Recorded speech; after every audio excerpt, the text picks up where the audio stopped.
Hi, my name is Cheryl. I'm a consultant here at Life's Memories and More. And today, I'm going to show you some class ideas for scrapbooking. Where do I start? There are so many ideas out there. You could start by offering page layouts, and then you can always package them and sell them in your store later on. There are class kits out there where you can actually make. Always make a sample if you're going to be teaching a class, however. And I always recommend pre-cutting your paper in advance because it saves on time. You could make bag toppers, okay, for decorating for the holidays, whether it's birthday or Christmas. You could make an explosion box. You could decorate word books. There's also techniques that you can offer. You can offer how to chalk your die cuts. You can do things with altered art. You could take a notepad box and decorate it. You could take almost like a lunch box and decorate it for cards to put inside. You could do a bucket for someone who's not feeling well and actually fill it with all sorts of tissues and stuff like that for a sick friend. You can make gift card holders. You could do all sorts of matting, how to mat, and how to do simple things like make pumpkins with 3 simple ovals that you cut out and you just pile them up to stack them up together to make a pumpkin. You could do card making. Flower Soft is kind of new out in the market, and it's actually very soft and looks very flowery. And then you could do things with vellum and how to make it wet so it kind of puffs up. And there's so many more ideas. I'm going to show you 2 very simple things that could almost be like a make and take type thing. The first one is like a gift card holder. And what this gift card holder is, it's decorated on the front. It's just plain cardstock with a little decoration, and gift card on the back that says for and from. And you might want to add this to say pull ribbon so that they know. But this can be hung on a tree. And then when you pull the ribbon, out comes your gift card. Now again, this is very easy to make. What you do is you take a piece of cardstock and you cut it 2.5 by 8 inches. Then you add terrifically tacky tape on both sides, very thin terrifically tacky tape because it does come in different widths. You want the thin one to make sure you leave room for the gift card inside. And then you peel off the terrifically tacky tape. Sometimes it gets sticky because it's very strong. And then you fold it in half and you'd punch a hole in the top. Make sure that's where your opening is, that's the side where the opening is, and that's where you slip in your card, and you just simply tie a ribbon. Okay? Very easy. The next one I'm going to show you actually could be one of 2 things with the same type of technique. There's a photo cube, or you have like a little accordion book. And we're going to make a bunch of these little squares, and I'm just going to show you how to make one of them. You just need a piece of pattern paper that's 6 by 6, and basically you're going to fold it in half. And if you have a bone, you can actually use the bone because it makes a nice even crease too. And you're going to fold it in on both sides. And I don't even need to really look because I'm feeling for the crease with my paper.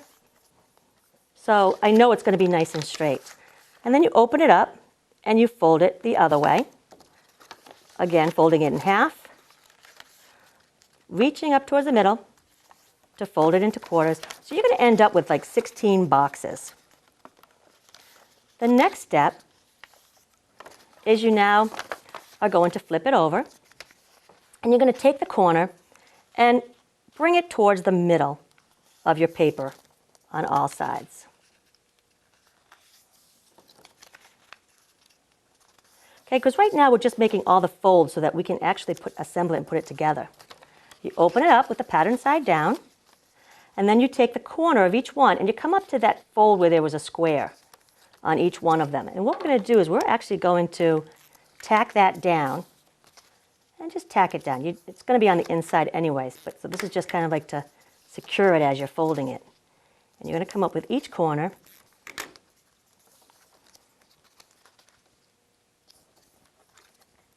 And now, when you're done, you're going to take it and kind of form like a bridge. That's the easiest way I can explain it. And then come in to the middle, bringing the side up, bring that middle in, and then you flatten it out. Okay, the same to the other side. You bring it up, push in the side, flatten it out, and then you're going to take a piece of cardstock that you already pre-cut, and it's going to be like a little bit smaller than the square. The square is going to end up being about 3 inches all the way around. You want this to be about 2 15/16.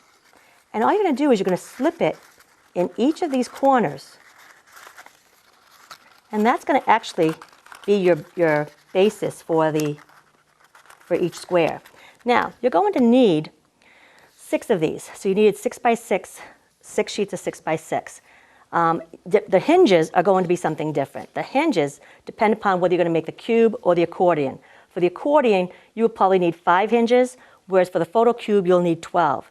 Now the hinges are simply just 2-inch square pieces of paper that I'm going to take and I fold into a triangle. I open it up. I added my terrifically tacky tape, take that off, and all I'm going to do is stick it inside the opening on the side. And don't shove it in all the way, leave a little bit of space because you've got to remember it's got a hinge. And then squish it down. The terrifically tacky tape will hold it really, really well. Now one thing, and then you're going to do the other side, and you'll end up going through until you end up with either the accordion or your photo cube box. Now one thing I would also recommend is if you have transparency paper, because this is going to be left out, you don't want your pictures to get all dusty. Now something like this photo in here, you can actually just slip in the transparency, similar to what I've done to this one. It's slipped inside. So it protects the photo.